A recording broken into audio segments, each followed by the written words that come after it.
Today, I want to talk about Doomed and how I almost beat Insane Roguelike difficulty with it.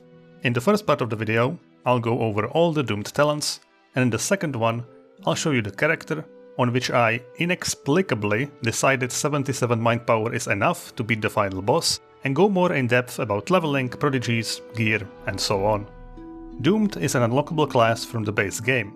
It uses hate, which you can drain from enemies and which decays outside of combat to half of the value you entered the combat with. Let's have a look at what the Doomed is all about, starting with Force of Will. Willful Strike is a short-range attack that also knocks back. For some reason, it doesn't specify the damage it deals, but all these talents deal physical damage. The talent itself is not great, single target and very short range, and cooldown 5 is not even that short, but all of the Force of Will talents increase your crit multiplier when you put points in them, and by a decent amount. So one of the very viable options you have for your character is to just put 5 points into every single one of them, especially because, as I'll show you, Doomed doesn't really have that many great options to spend class points on. One of the exceptions though is Deflection, which is a sustain that basically just gives you a permanent shield. Coupled with the crit multi, maxing this should be basically a no-brainer for every Doomed build, just for that bit of extra survivability. Blast is a medium-sized AoE, dealing damage, dazing and knocking back enemies. This is a decent talent, although it can be a bit awkward to target since the knockback comes from the center, so if you want to target the most enemies, you often have to knock some of them closer to you. Hey, it's future me because I had issues with the recording. I'm here to tell you all about Unseen Force, which randomly punches enemies in radius 5 around you, and it stays up for 11 turns. This is really good for keeping enemies away from you, and since most of your talents are mid-range, this talent is always hitting something. You should definitely consider maxing this, even if you don't gear for physical damage, it's just very useful. Next is Darkness and Creeping Darkness, which randomly spreads itself around from a target location. It deals a bit of darkness damage, but more importantly blocks vision. Then similarly to the Force of Will talents, each point in Darkness talents gives you a bonus. This time, just a straight up damage increase to anything inside the darkness. The second talent is Dark Vision, which passively lets you see through the darkness and gives you more movement speed while inside it. Dark Torrent is a range 7 beam, leaving Creeping Darkness behind itself, and Dark Tendrils also leaves behind some darkness that does a bit of damage. So the way I wanted this tree to work is that you would spawn the darkness and then become basically invincible, since the enemies can't see anything, but you can, and you deal more damage while they're inside the darkness. I've only tested it in a real run with a single point in each talent, so perhaps if you fully commit to this, it gets closer to this idea, but the Creeping Darkness talent, which is the big darkness spreader, has 20 turns of cooldown, and from my testing, hiding in the darkness is not entirely reliable. Basically you have the option of either dumping your access points into Force of Will or Darkness, and Force of Will just seems better, especially since you're already likely getting Deflection for the shield. I'd be interested to hear if you've made a character successfully utilizing this tree. Now for the very unique part of Doomed, Shadows. Call Shadows is a sustain which will continuously summon up to 3 shadows to fight alongside you. They are not great fighters by themselves and just kind of teleport around. If you can get this talent to 1.5 mastery or above, so if you either spend a category point on this tree or take the Adept Prodigy, you can summon up to 4 shadows at max rank. Shadow Warriors passively makes your shadows actually start dealing damage, and even makes them tanky by letting them sometimes avoid all damage for a turn. Shadow Mages then passively teaches your shadows some spells and gives them a chance to revive themselves. I highly recommend putting 5 points into all 3 of these talents, since whatever way you decide to build your Doomed, the shadows are very likely to be a part of it, and they are well worth it, doing a surprisingly high amount of damage and being very tanky against everything but lingering AoE effects like fire, which can wipe them out pretty quickly. Controlling the shadows can be a bit frustrating, as they can teleport through walls, pulling random enemies, or just decide that they don't want to fight, but instead explore a tunnel somewhere. Thankfully though, Doomed eventually gets access to talents letting you control them at least a little bit. Focus Shadows is what you'll be relying on for the early game. It lets you focus your shadows on either defending a friendly target or murdering a hostile target, and it also automatically summons the maximum amount of shadows. This is a one-point wonder. Oftentimes you'll just be sending your shadows to kill something, but using this talent on yourself, or maybe in an escort, to create a shadow barrier is also very useful, especially against melee enemies. It's a pretty short cooldown and no cost, so there's no reason not to use this frequently. Now we're already at the last unlocked class tree, Punishments, which is all about doing mind damage. Reproach is a pretty bad AoE mind power. It has tiny range and deals less and less damage the more targets it hits. Hateful Whisper is Reproach, but just much better. It has twice the cooldown, but range 5 is a lot more usable than range 3, and you can target it, and it immediately spreads itself, so you can actually target enemies further than range 5, just a solid talent. But the highest damage talent is Agony, which is single target but range 7 and deals almost twice the amount of damage Hateful Whisper does. The problem is, it deals its damage over 5 turns, and it cannot be stacked.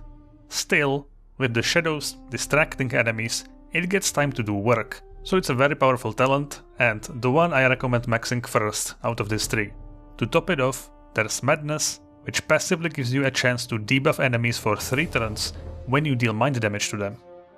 This will lower the victim's mind resistance, so it can make it go into negatives and cause them to either become confused, slowed, or stunned. This is an absolutely incredible talent and a big reason to focus on mind damage with this class. It's always difficult for me to pass up lowering resists.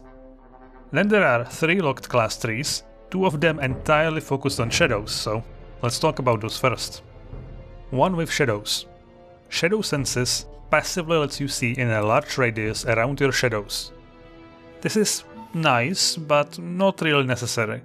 You're likely to pick up track from an escort or on your lantern, and if you lose sight of your shadows, you can always use focus shadows on yourself to summon them back to you.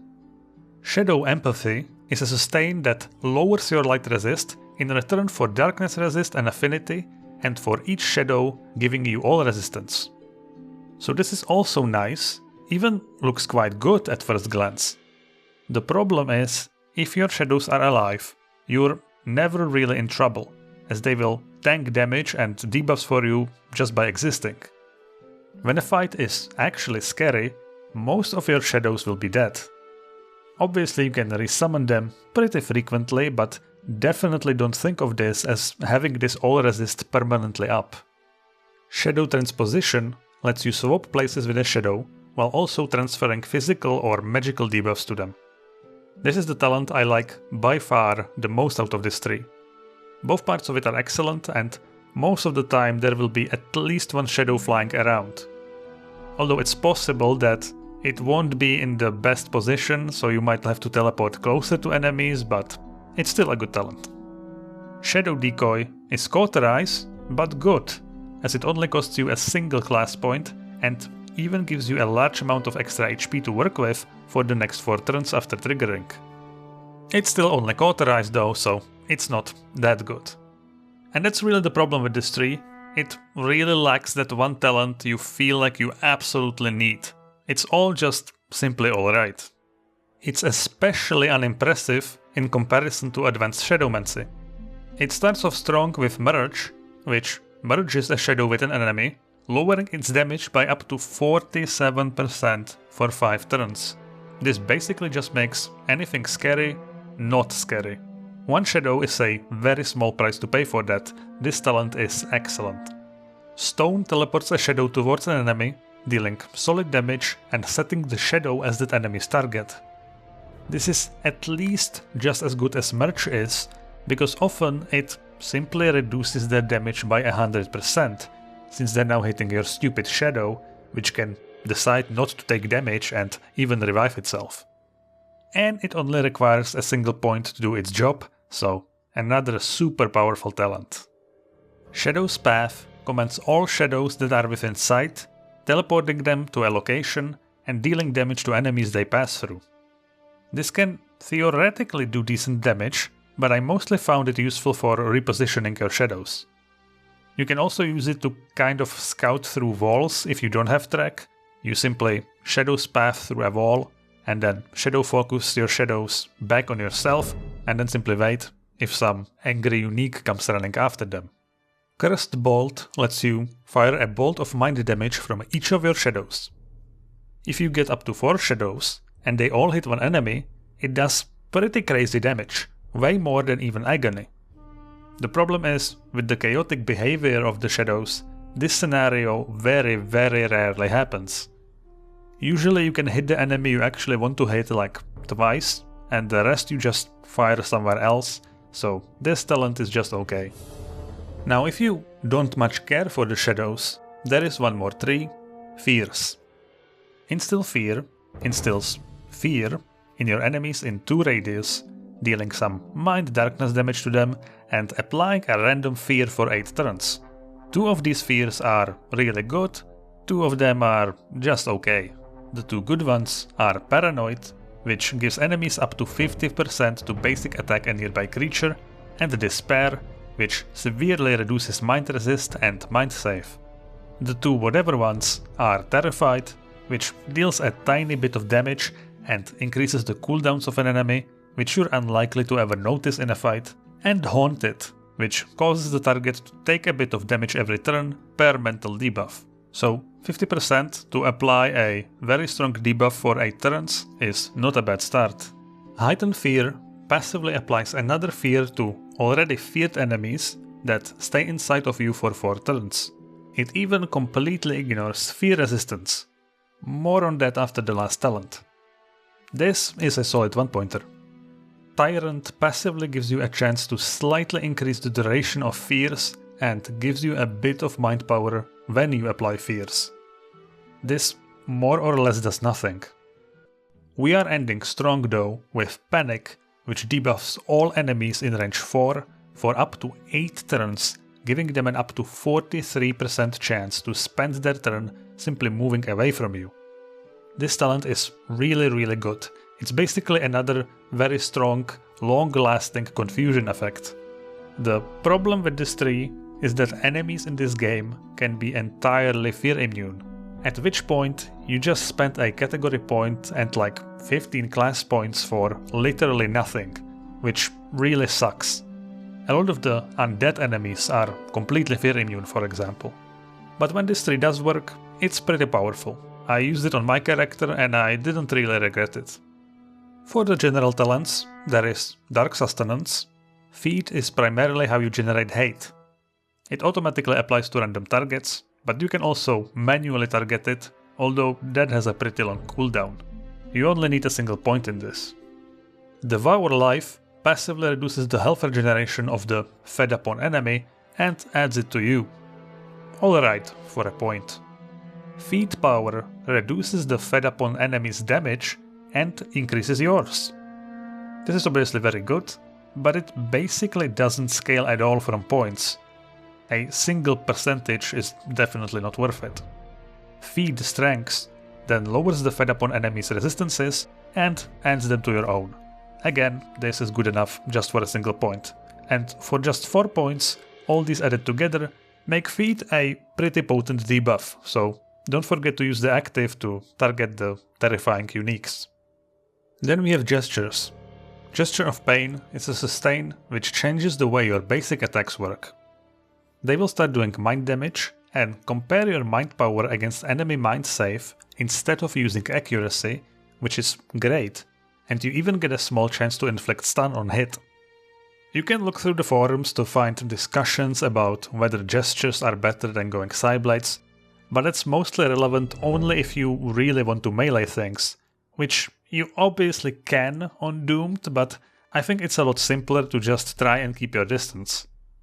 With that being said, I had just a single point in Gesture of Pain on my character, and I could just melee rares to death in the endgame, so this talent is not to be underestimated, and I'm sure you could make a melee build work.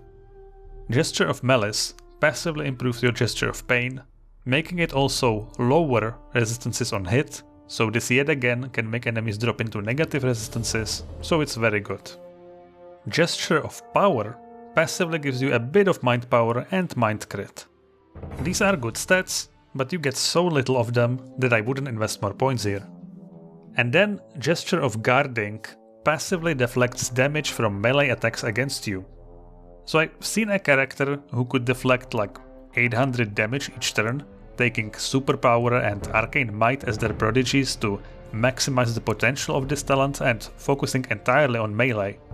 And while it's on a much older version of the game, so a lot of things are now different, the idea should still be valid, and it's a completely different way to play this class, utilizing the cover of Darkness talents to close the gap with enemies.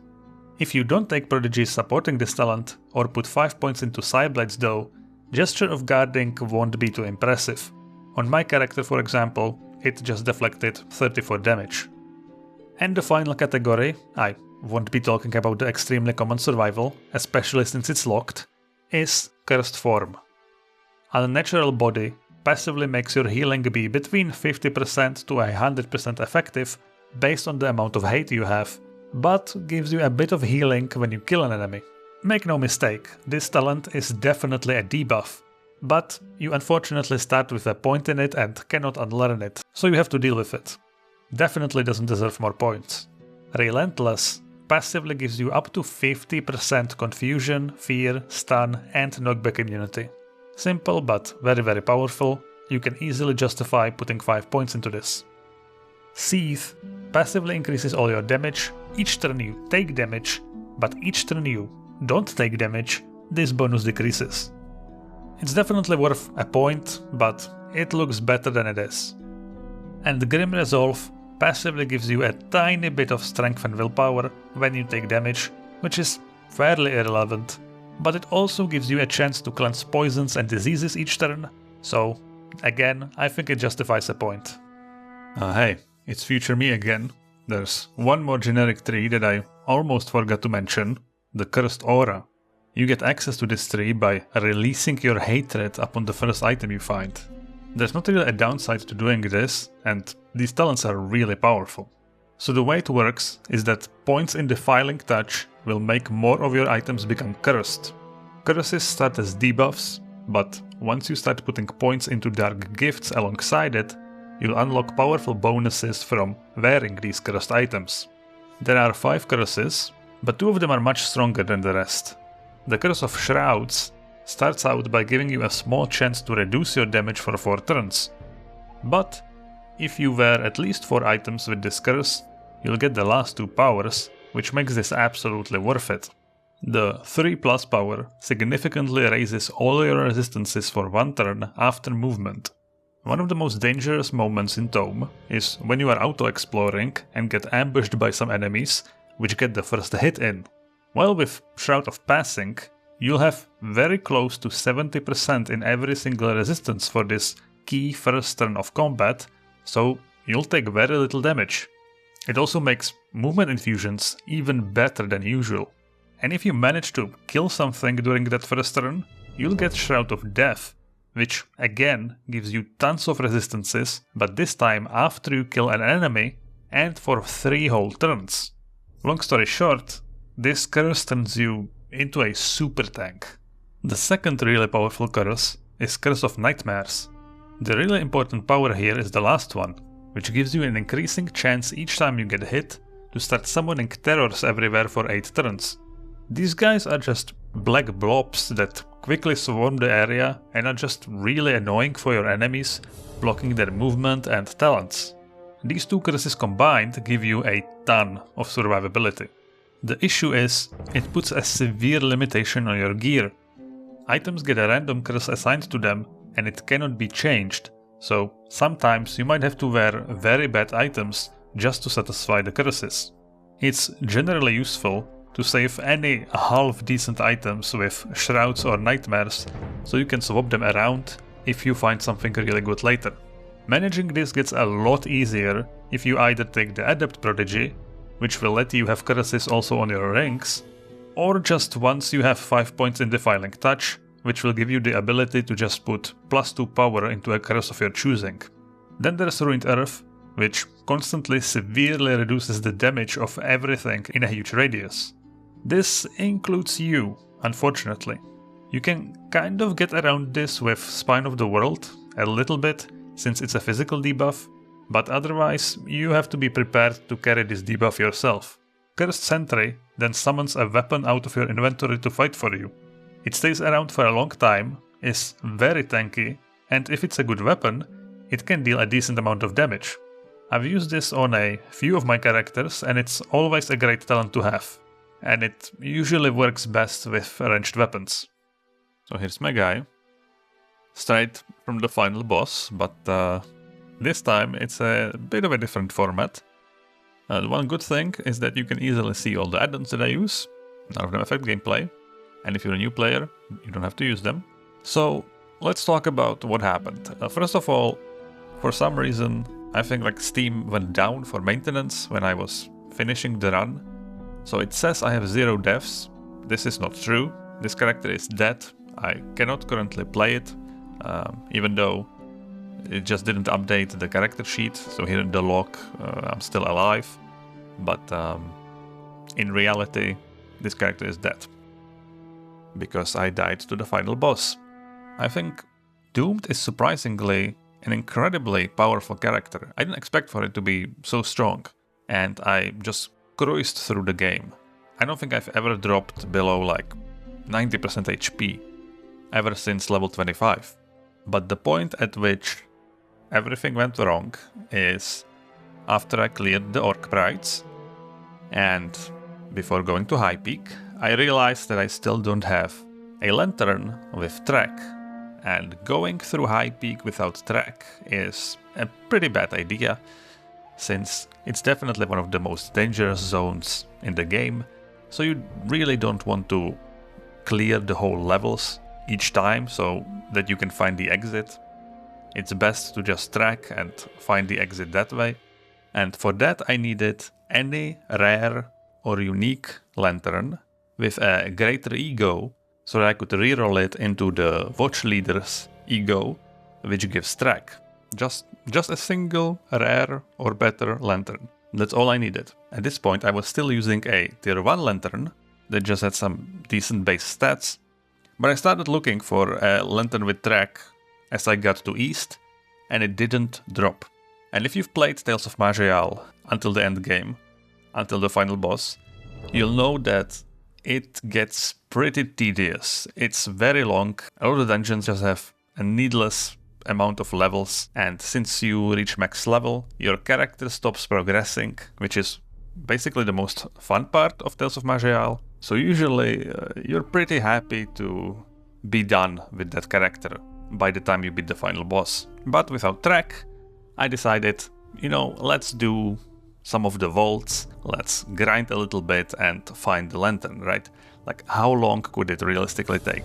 So I did this for like 15 minutes, and I realized I'm really bored, and I hate it, and I didn't find the lantern. So naturally, I did what any well-adjusted human being would do, and I grinded the vaults and some of the high-tier dungeons for the next 2.5 hours.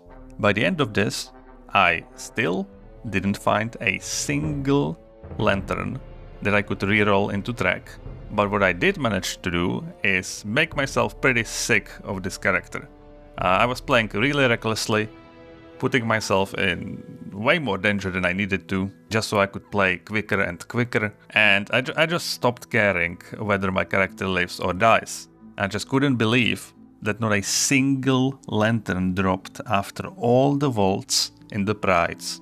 And before going to High Peak, I usually do a kind of last pass on my gear to make sure it's all in order. But I was so fed up that I just decided to go to High Peak, because I thought that I would have a hard time full clearing High Peak. So if I'm going to die, whatever, let's just go in and it's gonna be fine with like 77 mind power. I had 77 mind power when I entered high peak, I remember that. So I don't know if I was debuffed or whatever, but I had 77 mind power. And I thought to myself, yeah, that's good enough. Spoiler alert, it's not good enough. 77 of your primary power is definitely not enough. But surprisingly, it was enough to get me through high peak. I did have to full clear some of the high peak levels, but again, this character was so powerful that I managed it without much trouble. I'm pretty sure on some of the wins that I have, if I had to full clear high peak, I would not survive, so I was pretty impressed. But I already realized the one big problem: every enemy had at least 80 mind save, and having low mind power is especially bad for mind damage, because the enemy can save against it to reduce it. But despite that, I did fine, and I got to high peak 10, I found the portal, and honestly, I thought I'm gonna beat the game. But then I went in, and not only did I have the low mind power, so I did little damage and couldn't stick my debuffs, but I also played it about as poorly as I possibly could have. One of the most dangerous debuffs in the final boss fight are the hexes from Maj'Eyal, especially the one that increases your cooldowns, which can basically completely lock your character out of acting if you're a caster. So what you should do when you enter the final boss is simply move to the left so that Maj'Eyal targets all her debuffs on the paladin. That's not what I did for some reason. I just stood still in the middle and tanked every single hit and every single debuff. And since I'm anti-magic, I don't have as many ways of clearing these debuffs, so I just had to sit there and face the fact that all my spells have over doubled their cooldowns. That with the low mind power was simply too much, and I could not kill either of the bosses, and eventually just got grinded down as the paladin died and I got hexed again. This is the first time I've ever died to the final boss, and it's pretty painful. But hey, I think it at least makes for a pretty instructive video. You can see how easily you can throw even an incredibly powerful character. I'm 100% sure that if I get my mind power to 100 at least, I would beat the game. I would say 90 is like the bare minimum. You don't ever want to be below 90. Anyways, with that out of the way, let's talk about the character, because like I said, I think it's incredibly powerful. The stats are very clear-cut. You max out willpower first, as you need it for all your talents and it makes everything better. Then you go into cunning, since you definitely want crit on this character, since the force of will talents give you a lot of crit multiplier.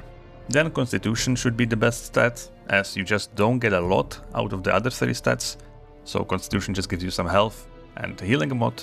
And then the rest of the points make the most sense in dexterity, just so you get some crit shrug off, which is the only stat you really care about from strength, dexterity and magic.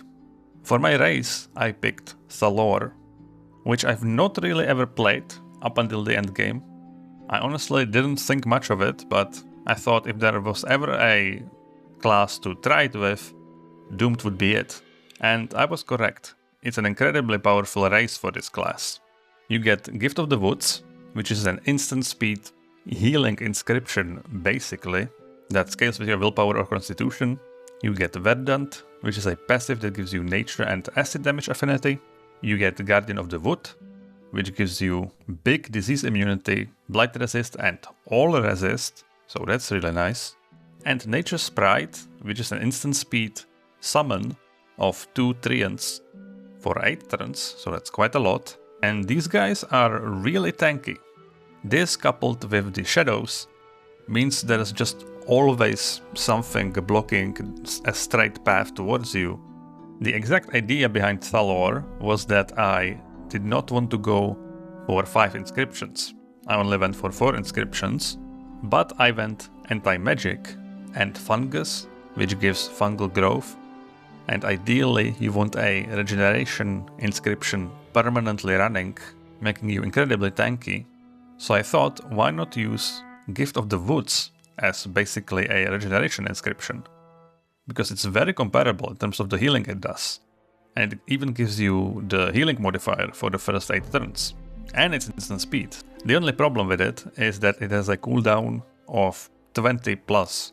So it's basically impossible to actually have it up constantly. But you can have it up for like 70-80% of the time. So Thalor is definitely a good choice, especially if you go Adept and get the extra all resist. So we now get to the leveling, and it is quite simple, as you just want to put 5 points in the first 3 Shadows talents. You also want to get deflection up, so if something does get close to you, you have this extra buffer of a shield. And after that, you can start getting some actual offensive power for yourself. I went with Agony because it's the highest single target damage, and it also has a short cooldown of only 3 turns. And by the time you're done with that, you will hopefully be level 20, where you will pick up Advanced Shadowmancy, which gives you a lot more control over your shadows. And then when you get to Wormbile, you have the final choice of going either Fierce or one with Shadows. I think they're both reasonable options. I wanted to try Fierce just because I want to get a feel for it. You know, how many enemies are fear immune? Is it usable? And it's pretty decent. Most enemies can be feared. And I just don't think you really need one with Shadows. Like, all the benefits that it gives are not too important. And they rely on your Shadows being alive, which by the end game happens less and less. Basically, if your Shadows are alive, you're not in trouble. You're going to win that fight. I don't think one with Shadows is that great. And for the generic talents, you want to spread out your points as much as possible, because we'll be going Adept, which gives you plus 1.5 to all talents. And since most talents in Tales of Maj'Eyal don't scale linearly, so you get less out of your points the more you put into your talents, Adept is the most useful if you just put, 1-2 points into many talents. So something like Fungus, you can get away with just a single point in those talents. What I want to mention is the Gesture of Guarding, which I've read people sometimes recommend like maxing Gesture of Guarding and maxing Psyblades, because you can have both gestures and Psyblades active at the same time. The Psyblades do not override gestures. You will still use gestures when you auto-attack, but you still get the Psyblades bonuses. But I felt no need to put more points into these talents, because melee enemies are not usually the problem. They struggle with one-shotting all the shadows, so you can just continuously merge them, stone them, just keep them occupied. So the whole gesture tree can be a bit confusing, but you really don't have to think too much about it. Just put a single point into all of them, turn them on, and enjoy being a decent auto-attacker. Like, even in the end game, you can just auto-attack things to death. The Antimagic test I did on level 16, and it shouldn't give you much trouble. Again, the hardest enemy by far is the Orc Sorcerer that spawns at the end, which has Bone Shield and just can do a bunch of damage. If you utilize the little stone walls at the edge of the arena and just send your shadows after the Orc Sorcerer, you should be able to just kind of hide and let the shadows do most of the work. And even if he kills your shadows, you just stay in cover, respawn your shadows and just do it again. Maybe throw in your Agony. I think you can definitely do it before level 20. You obviously lose out on some magic items, but since I went Adept, getting an extra 3 to put points into just felt really good. And then the few generic talents that you will actually invest into is the Cursed Aura. So you get this option at the beginning of the game, so make sure to release your hate on the item, because these curses are just incredibly powerful. It's difficult to manage at the beginning, but once you get Adept, it will let you also use rings with curses, which just makes managing it a lot easier. And aim for Curse of Shadows or Curse of Nightmares. Or ideally, you want both eventually, but getting one of these to 4 power so you get the ultimate is really strong. Shrouds for the resistances, and Nightmares for the nightmares, just spawning everywhere, causing chaos, making enemies attack them, waste their turns. All the other curses are pretty whatever, in my opinion. Now this means gearing is very difficult, since you cannot wear magic items, and then you are also constricted by the curses. So if you find a half decent item that has nightmares or shrouds, you can just wear it for the entire game really. You can see here the items that I had before doing the Orc Prides, where I usually do kind of my first item fix with the item editor. And I still used a bunch of tier 1 items just because they had the correct curse. So I really think the curses are basically stats, right? And they're so strong, so you can get away with just really bad gear. After that, I also put 4 points into Ruined Earth, which the idea was that I would use Ruined Earth and Spine of the World, which makes me immune to physical effects, so that I would debuff everything, but not myself, because I would be immune. And this combo, it kind of works, although I don't think it's really necessary. You already have Merge to debuff the damage of your enemies, and after Spine of the World ends, you will get this debuff applied to you anyways, because this lasts for 8 turns. If you put points into it, it lasts for a long time, so it will outlast the Spine of the World, and then you get it applied to yourself, so you need to cleanse it again. Or you don't have to, and you can just say, okay, I deal half damage. You're not there to deal damage anyways. You're there just to put fears on enemies and let your shadows do the work, kind of. So I'm not sure if I would do it again. Maybe instead of Ruined Earth, you can go for Cursed Sentry, which is a really powerful talent. So you have options here. You can go Ruined Earth or Cursed Sentry, but I doubt you'll have points for both. So for the Prodigies, you want Adept on 25, because it lets you summon an extra shadow from Call Shadows. And since we're going anti-magic, it lets us get a lot out of our talents, even though they will all have just a few points. And then the second Prodigy, I took Spine of the World because Ruined Earth, but you definitely have options. Especially if you end up like me with very little mind power. If I just took this build, all the items that I have, instead of Spine of the World, I would take Master of Disasters, I would just win the game. I'm pretty sure. Even though Master of Disasters is kind of a crutch Prodigy, you're solving a problem that can be easily solved by gear. At the same time, if it makes you win the game, who cares, right? Just take Master of Disasters, and then you can focus more maybe on crit or on other stats on your gear, rather than just strictly mind power. So consider Master of Disasters, or any of the other defensive Prodigies. Spine of the World is obviously good even without Ruined Earth, and because I took it, I basically ignored stun resistance. I got it to 48% in the end, but I thought, well, Ruined Earth is gonna constantly trigger Spine of the World, so I don't need to be stun resistant. I would still get stun resistance to 100%, even with Spine of the World, just because it's a really annoying debuff, and you just don't want to ever be stuck in a situation where you are stunned for like 6 turns and you can't cleanse it. It's just not worth it. You could also go for something like Wind Touch Speed, although you can't really spam Agony, since it doesn't stack, it just overwrites itself.